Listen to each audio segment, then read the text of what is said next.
손을 잃은 색시. 옛날 옛적 어느 산골 마을에 마음씨 착하고 건장한 젊은 사내와 어여쁜 여인이 혼인을 했습니다. 남편은 색시를 애지중지 아꼈고 색시 또한 남편과 시어머니를 정성으로 모셨습니다. 하지만 시어머니는 며느리가 못내 못마땅했지요. 비록 아들이 좋다 하여 혼인이 성사되긴 했지만 이 여인의 집안이 워낙 가난하고 뭐 하나 내세울 게 없는 집안이라 친척들 보기에 자존심이 상한 것이지요. 게다가 아들이 점점 자신보다 며느리를 더 위하는 것 같아 늘 언짢은 기분이었습니다. 혼인한 지 반년쯤 지났을 무렵 색시의 몸에 태기가 있었습니다. 온 집안이 경사로 들떠있던 그때 나라에서 부역을 나오라는 명이 떨어졌습니다. 남편은 색시의 배를 어루만지며 말했습니다. 이 아이가 태어나기 전에 돌아올 것이니 몸 조심하고 잘 지내고 있으시오. 그리고 어머니를 잘 부탁하오. 무탈하게 잘 다녀오셔요. 색시가 눈물을 글썽이며 대답했습니다. 하지만 부역이 생각보다 길어져서 남편은 아이가 태어나는 날까지 집에 오지 못했습니다. 남편이 떠난 지 몇 달 후 색시는 건강한 사내 아이를 낳았습니다.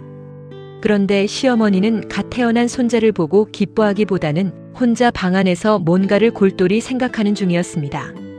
그러다가 큰 결심을 한 듯 손바닥으로 탁자를 탁 내리치더니 이내 아들에게 보내는 서찰을 쓰기 시작했습니다. 너의 처가 낳은 아이가 흉측한 모습을 하고 태어났다. 사람의 자식이 아닌 것으로 보이는데 이를 어찌하면 좋단 말이냐. 물론 새빨간 거짓말이었습니다. 아이는 잘생겼고 건강했습니다. 하지만 아무것도 모르는 아들은 어머니의 말을 고지곳대로 믿을 수밖에 없었지요. 그는 서찰을 앞에 놓고 잠시 고민하다가 곧바로 답장을 썼습니다. 설령 아이의 모습이 이상하다 한들 그것이 어찌 제 처의 잘못이겠습니까? 제가 돌아갈 때까지 처와 아이를 잘 보살펴 주십시오. 그러나 그 답장은 집에 도착하자마자 시어머니에 의해 불태워졌습니다. 시어머니는 며느리가 잠시 방을 나간 사이에 그 방 장롱 안에 자신의 금가락지를 몰래 숨겨두었습니다. 그리고는 그날 밤 집안 하인들을 모두 모이라 명했습니다. 내 금가락지가 없어졌다. 모두들 온 집안을 샅샅이 뒤져서 찾아내거라. 결국 금가락지가 며느리의 방에서 나왔습니다. 시어머니는 며느리를 마당 흙바닥에 꿀려놓고 짐짓 분노하며 소리쳤습니다. 역시 가난하게 자라서 남의 물건을 이리도 탐하는구나. 아닙니다, 어머님. 저는 도둑질 같은 거 하지 않았습니다. 며느리는 너무 억울해서 말이 잘 나오지 않았지요. 저 계집년을 멍석마리에서 매우 치거라. 시어머니의 호통에 하인들이 어쩔 줄 몰라 주저하고 있는데 시어머니가 한 걸음 더 나아가며 이렇게 명했습니다. 저 손으로 또 무슨 요망한 짓을 벌일지 모른다.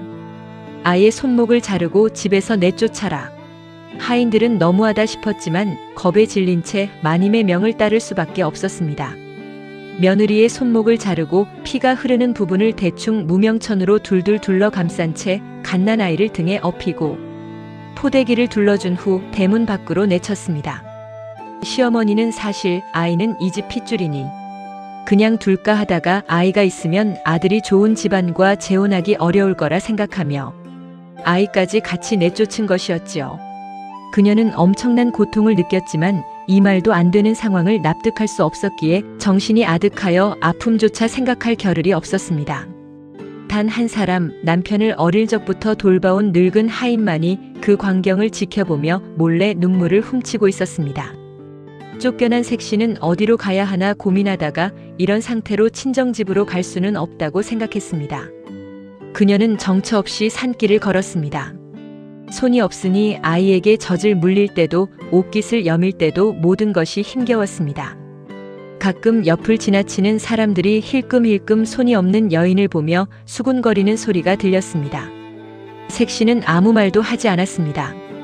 그저 등에 업힌 아이를 지키겠다는 마음 하나로 이 마을 저 마을을 떠돌며 동량으로 하루하루를 버텼습니다. 그렇게 여러 달이 흘렀습니다. 뜨거운 여름날 색시는 목이 말라 우물가에 갔습니다. 손이 없어 물을 뜰 수 없었던 색시는 아기를 등에 업은 채 우물 난간에서 몸을 기울여 입으로 물을 마시려 했습니다. 그 순간 등에 엎여있던 아기가 몸을 뒤척이다 그만 우물 속으로 풍덩 빠지고 말았습니다. 아가야, 색 씨는 깜짝 놀라 아이를 부르며 정신없이 팔을 뻗었습니다. 손이 없다는 사실조차 잊은 채 오직 아기를 구해야 한다는 마음뿐이었습니다. 그런데 놀라운 일이 일어났습니다. 간절함이 하늘에 닿았던 것일까요? 색 씨의 팔목에서 새하얀 빛이 뿜어져 나오더니 그 자리에 10손가락 고운 손이 다시 돋아났습니다. 색 씨는 그 새로 생긴 손으로 물속의 아기를 번쩍 들어 올렸습니다. 아기는 다행히 무사했습니다. 색 씨는 두 손을 내려다보며 한참을 울었습니다. 기뻐서인지 서러워서인지 스스로도 알 수 없었습니다. 세월이 흘러 부역을 마친 남편이 고향으로 돌아왔습니다. 집 안 어디에도 아내와 아이의 모습은 보이지 않았습니다. 어머니, 제 처와 아이는 어디 있습니까? 시어머니는 잠시 머뭇거리더니 이내 표정을 바꾸며 혀를 찼습니다. 어휴, 말도 마라. 너가 없는 사이 그 계집이 다른 사내와 눈이 맞아 아이까지 데리고 야밤에 도망을 쳤다. 참으로 몹쓸 년이지. 남편은 그 자리에 얼어붙은 듯 서 있었습니다. 아내가 그럴 사람이 아니라는 걸 알면서도 어머니가 그리 말씀하시니 믿지 않을 수 없었고 하늘이 무너지는 것 같았습니다. 그날 밤 남편은 잠을 이루지 못하고 마당을 서성였습니다. 그때 그 충직한 늙은 하인이 조용히 다가와 낮은 목소리로 속삭였습니다. 날이 사실은 작은 마님께서 누명을 쓰셨습니다. 다른 사내랑 정분이 나서 도망친 것이 아니라 도둑 누명을 쓰고 두 손목까지 잘린 채 쫓겨나셨습니다. 남편은 그 말을 듣는 순간 온몸에 피가 거꾸로 솟는 듯한 분노와 슬픔 그리고 죄책감을 동시에 느꼈습니다. 나는 아무것도 몰랐는데 색 씨가 그런 험한 일을 당하다니. 가슴이 미어졌습니다. 그는 그 길로 보찜 하나만 짊어진 채 아내와 아이를 찾아 집을 나섰습니다. 그는 마을이란 마을은 다 돌아다니며 사람들에게 물었습니다. 손이 없는 여인을 보지 못했소? 아이를 업고 있었을 것이요. 하지만 돌아오는 대답은 한결같았습니다. 그런 사람은 본 적이 없소. 그렇게 몇 달을 헤매던 어느 날 남편은 번화한 저작거리를 지나게 되었습니다. 그런데 마침 색 씨도 그 저작거리에서 무언가 일거리가 없을까 하고 두리번거리고 있었지요. 인파 속에서 남편은 저쪽에 아이를 업은 한 여인의 뒷모습을 보았습니다. 저 여인의 뒷모습이 내 색 씨 같은데 갓난아기도 업고 있군. 혹시 저 사람이 내 색 씨가 아닐까? 그는 심장이 뛰는 것을 느끼며 서둘러 다가갔습니다. 그때 여인이 두 손으로 등에 업힌 아기를 받쳐 올렸습니다. 두 손이 멀쩡했습니다. 아, 내 색 씨는 손이 없다 했거늘. 사람을 잘못 보았구나.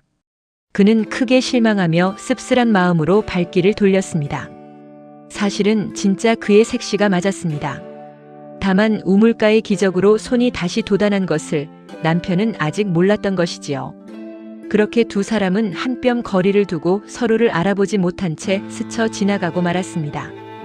남편은 다시 발걸음을 옮겨 이곳저곳을 헤맸습니다.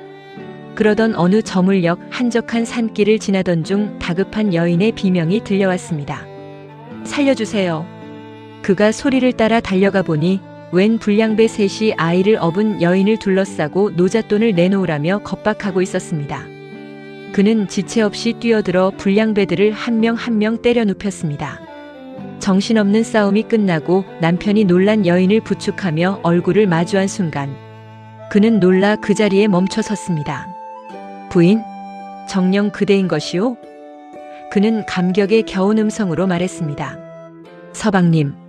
색 씨 또한 눈물을 쏟으며 남편을 불렀습니다. 두 사람은 오래도록 서로를 부둥켜 안고 놓지 못했습니다. 색 씨를 아는 팔을 풀면서 남편은 색 씨의 등에 업힌 아이를 조심스레 내려다보았습니다. 사실 마음 한구석에는 약간의 두려움이 있었습니다.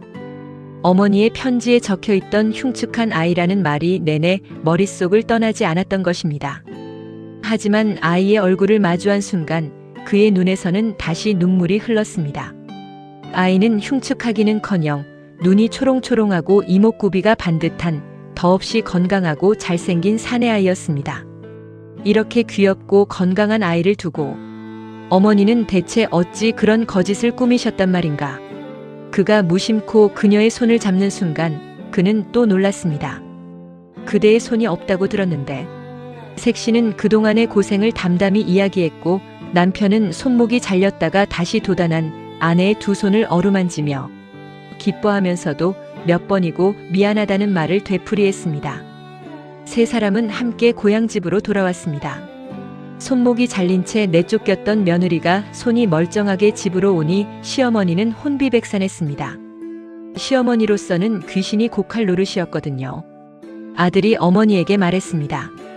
어머니는 제가 없는 동안 어른으로서 집안 사람들을 잘 챙기셔야 함에도 불구하고 제 색시를 누명 씌우고 잔인하게 손목을 잘라 내쫓고 저에게는 거짓말을 일삼았습니다. 시어머니는 더 이상 발뺌할 수 없었습니다. 그는 잠시 말을 쉬었다가 저는 더 이상 어머니를 믿지 않습니다. 이 집안 살림은 이제 제 처에게 맡기겠습니다. 라고 단호하게 말했습니다. 시어머니는 할 말이 없었고 집안 사람들과 친척들 앞에서도 고개를 들지 못하게 됐습니다. 그날 이후로 이 집안은 평안했고 색시와 남편 그리고 건강하게 자란 아이는 오래도록 행복하게 살았다고 합니다. 이 이야기에서는 그 어떤 거짓말도 결국은 진실 앞에서는 무너지고 만다는 것과 간절한 마음이 때로는 기적을 만들 수 있음을 깨닫게 해줍니다. 억울함 속에서도 아이를 지키려던 그 간절한 마음이 결국 손을 다시 자라나게 한 것이 아니었을까요? 여러분도 무언가 원하는 것이 있다면 그것을 간절히 바라면서 늘 그것을 생각하면서 오랜 시간 노력해 보세요. 그럼 언젠가 그 일이 이루어져 있을 것입니다.